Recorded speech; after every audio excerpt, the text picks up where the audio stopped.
நாமக்கல் மாவட்டம் திருச்செங்கோடு அருகே அடுக்குமாடி குடியிருப்பில் விஜய் மற்றும் அருண்ராஜ் புகைப்படங்களுடன் கூடிய ஸ்டிக்கர் ஒட்டி பொதுமக்களுக்கு விநியோகம் செய்ய வைத்திருந்த சுமார் 250 சில்வர் பாத்திரங்களை பறக்கும் படையினர் பறிமுதல் செய்தனர். திருச்செங்கோடு அருகே உள்ள வரக்கூராம்பட்டி அரசுக்கு சொந்தமான அடுக்குமாடி குடியிருப்பு பகுதியில் வாக்காளர்களுக்கு பரிசு பொருட்கள் வழங்குவதற்காக ஒரு வீட்டில் சில்வர் பாத்திரங்கள் பதுக்கி வைத்திருப்பதாக திருச்செங்கோடு வருவாய் கோட்டாட்சியர் லெனினுக்கு வந்த ரகசிய தகவல் கிடைத்துள்ளது. அந்த பகுதியில் தேர்தல் பறக்கும் படையினர் தீவிர சோதனை செய்தனர். சோதனையில் ஏ பிளாக்கில் பொதுமக்களுக்கு ஒதுக்கீடு செய்யப்படாமல் இருந்த வீட்டில் சுமார் 250க்கும் மேற்பட்ட சில்வர் பாத்திரங்கள் இருந்தது கண்டுபிடிக்கப்பட்டது.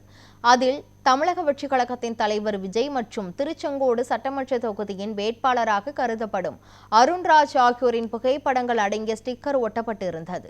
4 மூட்டைகளில் சில்வர் பாத்திரங்கள் இருந்தது. இதனை பறக்கும் படையினர் போலீசாரின் உதவியுடன் பறிமுதல் செய்தனர்.